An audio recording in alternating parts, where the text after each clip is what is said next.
الصلاة والسلام على سيد الأنبياء والمرسلين أما بعد فأعوذ بالله من الشيطان الرجيم بسم الله الرحمن الرحيم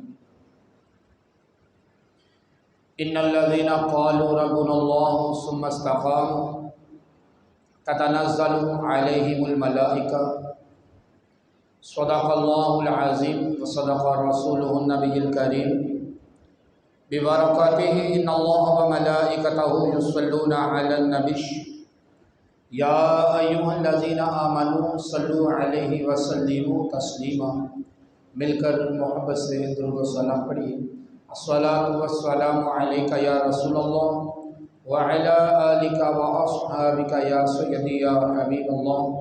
الصلاۃ والسلام علیک یا سیدی یا نبی اللہ وعلی آلک واصحابک یا سیدی یا رحمۃ للعالمین۔ آج شعبان المعظم کا پہلا جمعۃ المبارک،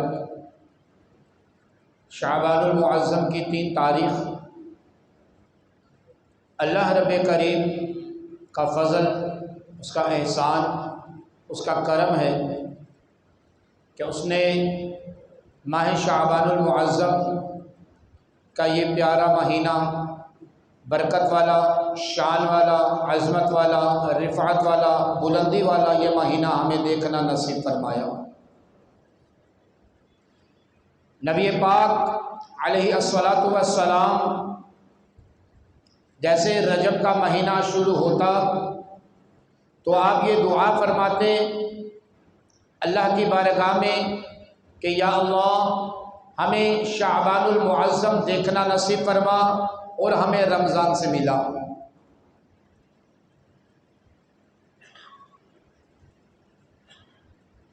حضرت اماں عائشہ صدیقہ طیبہ طاہرہ رضی اللہ تعالی عنہا فرماتی ہیں کہ رمضان المبارک کے بعد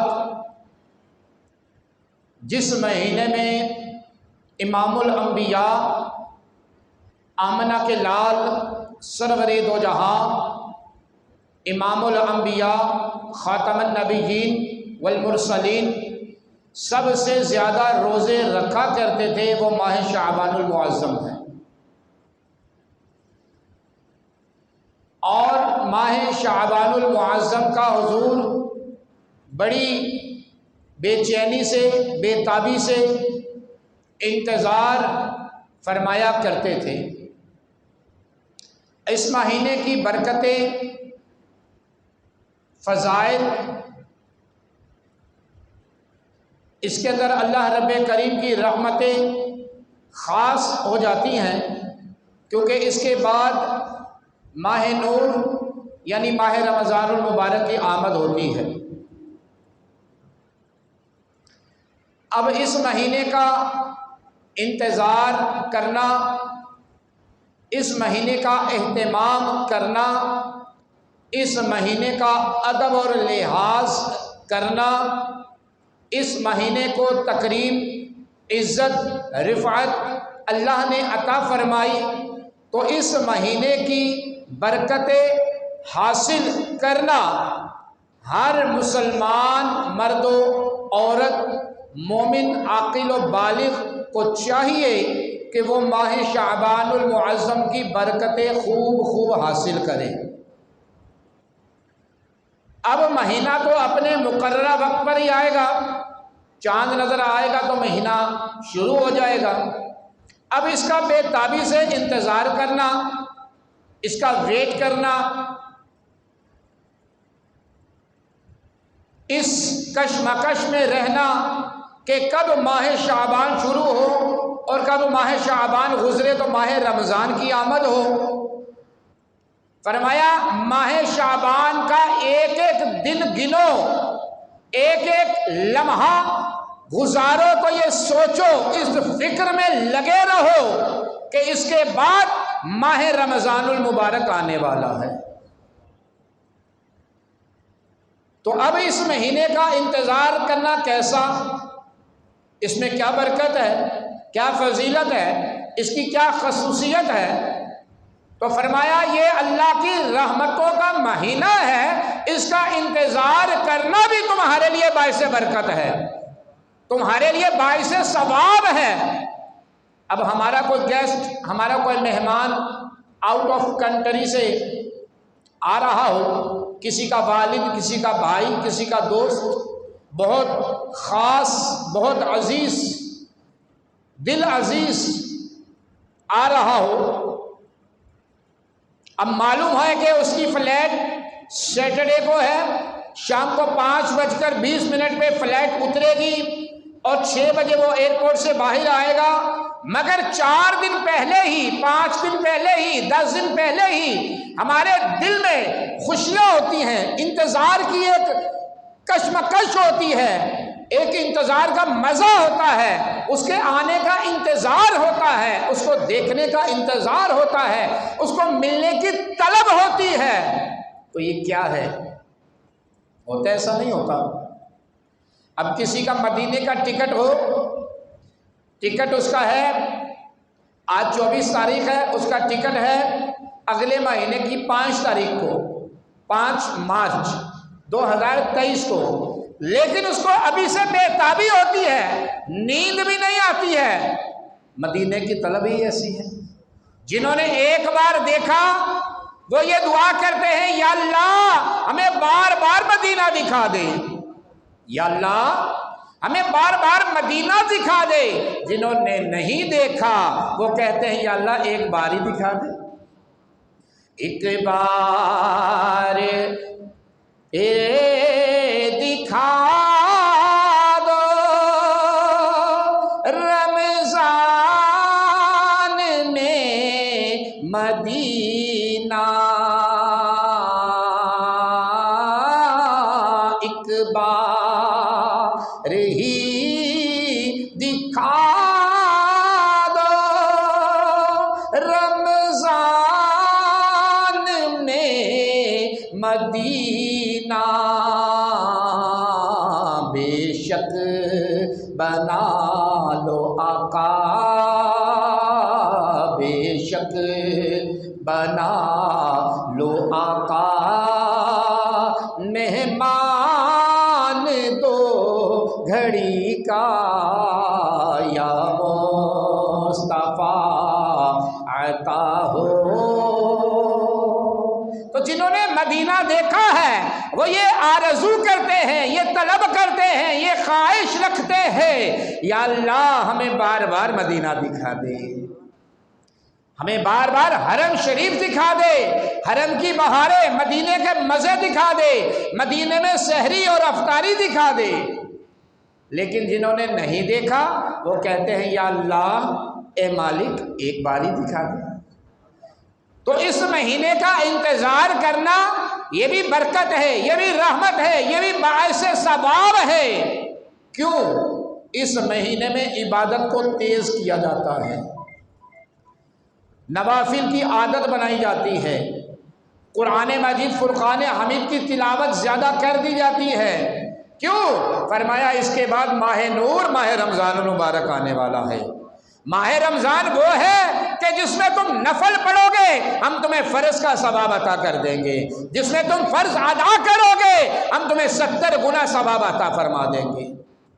تو بتائیے برکت ہے یا نہیں؟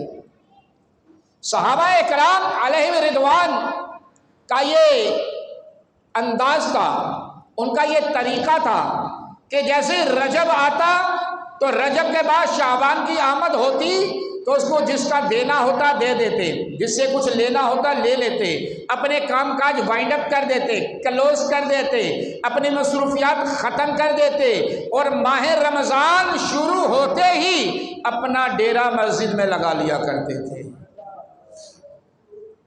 عبادات میں لگ جاتے تھے، عبادات کا شوق تھا، ذوق تھا، نوافل میں لگ جاتے تھے، قرآن مجید فرقان حمید پڑھنے میں لگ جاتے تھے۔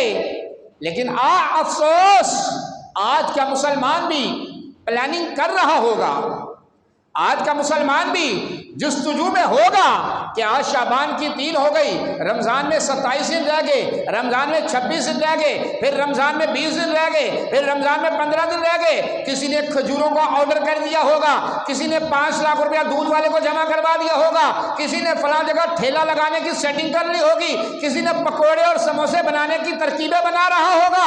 اللہ اکبر! دل کے پھپھولے جل گئے سینے کے داغ سے، اس گھر کو آگ لگ گئی گھر کے چراغ سے۔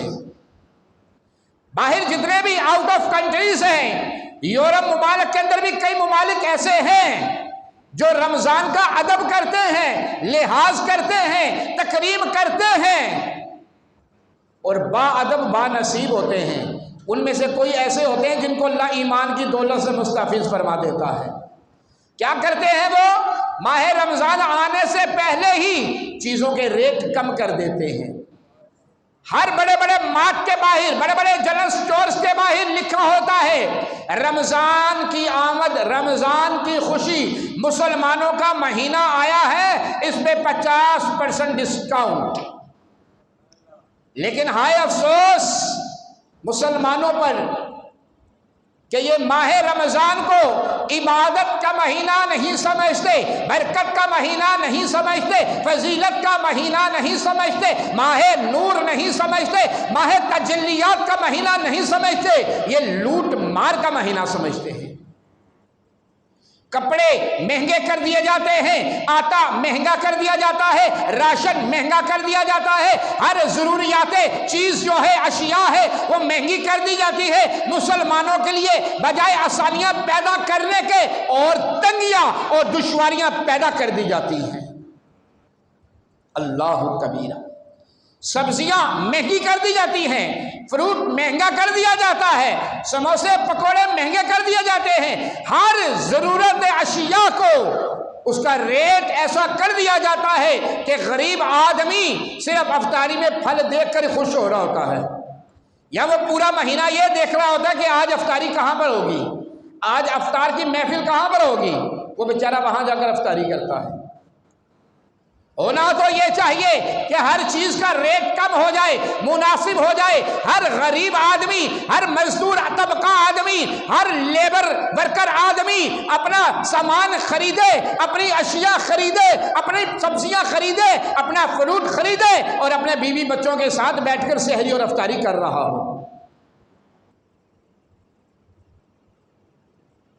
تو یہ ہے فی زمانہ ماحول کہ ہم نے ہر چیز کو دشواری کی طرف کر دیا، پریشانی کی طرف کر دیا۔ پھر ہم کہتے ہیں کہ ہمارے گھر سے بیماریاں نہیں جا رہی، ہماری زندگی سے پریشانیاں نہیں جا رہی ہیں، ہمارے اوپر قرض ہے وہ بڑھتا چلا جا رہا ہے، ختم نہیں ہو رہا۔ تو یہ کیا ہے میرے بھائی؟ یہ اپنے اعمال کے کرتوت ہے، اپنے ہی ہاتھوں سے بوئے ہوئے بیج ہیں۔ وَمَا أَصَابَكُم مِّن مُّصِيبَةٍ فَبِمَا كَسَبَتْ أَيْدِيكُمْ وَيَعْفُو عَن كَثِيرٍ۔ فرمایا تمہیں جو تکلیف آئی ہے، جو رنج ملا ہے، جو مصیبت آئی ہے، یہ تمہارے اپنے اعمال کے کرتوت ہے۔ وَيَعْفُو عَن كَثِيرٍ، کثرت کے ساتھ تو ہم نے تمہارا حساب ہی نہیں لیا، کثرت کے ساتھ تو ہم نے تمہیں معاف کر دیا ہے، درگزر کر دیا ہے، ورنہ تم حساب دینے کی تاب لا ہی نہیں سکتے۔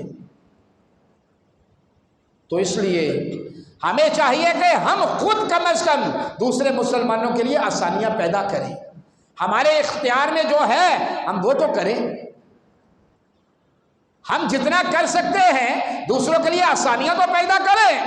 ایسا نہیں ہے کہ ہم نے اگر کسی کو راشن دینا ہے تو ہم بہت بڑا پینا فلیکس چھاپ کر اس کو راشن دے رہے ہوں۔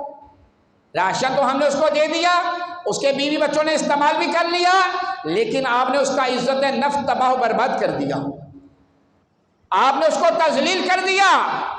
اور جو دنیا میں اللہ کی مخلوق کو ذلیل کرتا ہے، اللہ روز محشر اس کو ذلیل کر دے گا۔ بتائیے ہم امتحان کے قابل کہاں ہیں؟ ہم آج ایک دن کا بھی حساب دینے کے قابل نہیں ہیں، پوری زندگی کا حساب تو ایک طرف ہے۔ آج صبح سے اٹھے ہیں، ابھی 1:22 ہو چکے ہیں، کیا ہم آج کے دن کا جب سے آنکھ کھولی ہے کیا ہم حساب دے سکتے ہیں؟ نہیں دے سکتے میرے بھائی، کیسے دے سکتے ہیں؟ قیامت کا ہولناک منظر ہوگا، دہکتی زمین ہوگی، تانبے کی زمین ہوگی، سورج سوا نیزے پر ہوگا، بھائی بھائی کا نہ ہوگا، بیٹا ماں کا نہ ہوگا، ماں بیٹے کی نہ ہوگی، بیٹی ماں کی نہ ہوگی، نفسا نفسی کا دور ہوگا، نفسا نفسی کا عالم ہوگا۔ ایسے میں کیا ہوگا؟ انسان کے اپنے اعمال کام آئیں گے، اچھا کیا ہوگا، اچھا بیجا ہوگا تو وہاں پر وہی کام آئے گا۔ اگر دنیا میں مسلمانوں کے لیے تنگیاں پیدا کی ہوں گی، دشواریاں پیدا کی ہوں گی، لوگوں کا حق مارا ہوگا، یتیموں کا مال ضبط کیا ہوگا، لوگوں کی چیزوں پر قبضہ کیا ہوگا، حسد کیا ہوگا، کینہ کیا ہوگا، بغض رکھا ہوگا اور غیبتیں کی ہوگی، تو پھر جو بیچیں گے وہی نکلے گا۔ کبھی ایسا ہوا کہ ہم نے چاول بیجا ہو، وہاں سے گندم نکلی ہو، وہاں سے دال نکلی ہو، وہاں سے چنے نکلے ہوں، جو بیچیں گے وہی نکلے گا۔ جیسی کرنی ویسی بڑھنی ہے ضرور، قبر میں تیری میت اترنی ہے ضرور۔ ہزاروں سال بھی اگر جی لیا، جتنے سال بھی جی لیا، بتائیے ایک آدمی صحت مند ہے، ہٹا کٹا جان ہے، ہاتھوں میں جان ہے، پاؤں میں مومنٹ ہے، آنکھوں میں بصارت ہے، کانوں میں سماعت ہے، لیکن اچانک اس کو فالج کا اٹیک ہو جاتا ہے تو وہ پیشاب کرنے کا بھی محتاج رہ جاتا ہے۔ تیرا عقر، تیرا غرور، تیرا تکبر، یہ ایک جھٹکے کی مار ہے، ایک سیکنڈ کی مار ہے۔ 40 سیکنڈ کے اندر اللہ رب کریم نے ترک اور شام والوں کی کایا پلٹ کے رکھ دی۔ تو ہم کس کھیت کی مولی ہیں؟ یہ گاڑیاں، یہ بنگلے، یہ شان و شوکت، یہ تکبر، یہ غرور سب ملیا میٹ ہو جائے گا۔ جب جسم سے جان نکل جائے گی تو غسل بھی لوگ دے رہے ہوں گے، خوشبو بھی لوگ لگا رہے ہوں گے۔ بتائیے کتنا نافرمان بندہ ہو، ساری زندگی ایک نماز نہ پڑھی ہو، ایک سجدہ بھی رب کو نہ کیا ہو، رب کتنی محبت کرتا ہے اپنے بندے سے، دیکھو کتنا پیار کرتا ہے۔ آج اگر کوئی دنیا دار ہماری ایک غلطی دیکھ لے، ہمارے اندر ایک نقص دیکھ لے، وہ پیچھے نماز پڑھنے کے لیے تیار نہیں ہے، وہ ہمارے ساتھ لین دین کرنے کے لیے تیار نہیں ہے، ہمارے ساتھ رشتہ داری کرنے کے لیے تیار نہیں ہے، ہماری محفل میں آنے کے لیے تیار نہیں ہے، ہمارے ایونٹس، شادی بیاہ، دیگر تقریبات میں آنے کے لیے تیار نہیں ہے۔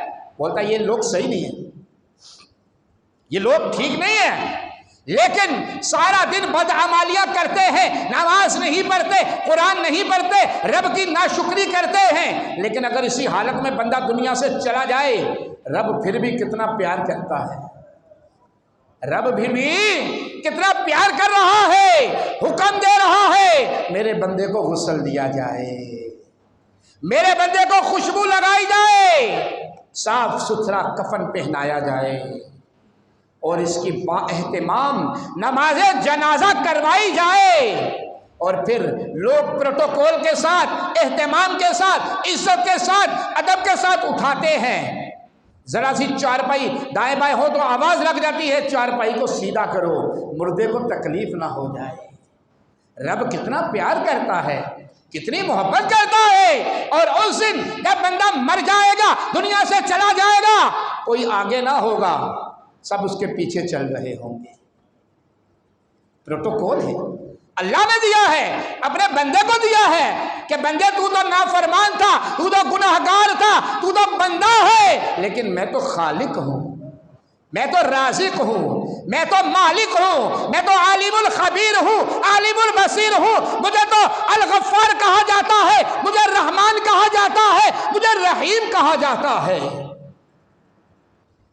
سب پیچھے چل رہے ہوں گے، جنازہ آگے چل رہا ہوگا، جنازہ آگے بڑھ کر یہ کہہ رہا ہے اے جہاں والو، جنازہ آگے بڑھ کر یہ کہہ رہا ہے اے جہاں والو، چلے آؤ آج تمہارا رہنما میں ہی ہوں۔ بتائیے ایسا پروٹوکول کوئی دیتا ہے؟ کسی کا حق مار لیا جائے وہ ساری زندگی منہ لگاتا ہے؟ بتائیے ہم کتنی نافرمانیاں کرتے ہیں، اذان ہو رہی ہوتی ہے لیکن ہمیں اپنے کام کاج سے فرصت نہیں ملتی، ہمیں فضول کے کاموں سے فرصت نہیں ہے، نماز کی اہمیت کو آج تک ہم اپنے دل میں بٹھا نہیں سکے، قرآن پاک صحیح ناظرہ تو پڑھ ہی نہیں سکے۔ تو میرے بھائی ابھی بھی موقع ہے، ابھی بھی وقت گزرا نہیں ہے، ابھی بھی کچھ بگڑا نہیں ہے، رب کی رحمت تو رحیم ہے، کریم ہے، فرمایا واتقوا اللہ، اللہ سے ڈرو، ان اللہ تواب الرحیم، اللہ تو توبہ کرنے والے کو پسند فرما لیتا ہے۔ بڑا برکت والا مہینہ ہے، بڑی رحمت والا مہینہ ہے، شعبان المعظم کی 15ویں شب جو آتی ہے، نصف الشعبان جو آتا ہے، یقین مانو بڑی نازک رات ہوتی ہے۔ اس رات جن کے پتے جھڑنے ہوتے ہیں جھڑ جاتے ہیں، جو نئے آنے والے ہوتے ہیں ان کے نام لکھ دیے جاتے ہیں، اس سے پہلے پہلے توبہ کر لو، سچی توبہ کا آج اپنے رب کے سامنے رو رو کر سچی توبہ کا پیغام جاری کر لو، یقین مانو، ورنہ کوئی بھی اسباب نہیں ہے، کوئی بھی عمل نہیں ہے، کوئی بھی ایسا کام نہیں ہے کہ جو بخشش کا ذریعہ بن سکے، اور ہم امتحان دینے کے قابل نہیں ہیں میرے بھائی، امتحان دینے کے قابل نہیں ہیں۔ یہ جو نہ زیادہ گرمی برداشت کرتا ہے نہ زیادہ سردی برداشت کرتا ہے، یہ جہنم کی تباہیاں کیسے برداشت کرے گا، کیسے کرے گا؟ پھر کون سی غفلت کی چادر ہے جو ہم اوڑھ کر سو رہے ہیں؟ امتحان کے کہاں قابل ہیں ہم پیارے اللہ، دونوں ہاتھ اٹھا کر اللہ کی بارگاہ میں کریں، امتحان کے کہاں قابل ہیں ہم پیارے اللہ، بے سبب بخش دے مولا، تیرا کیا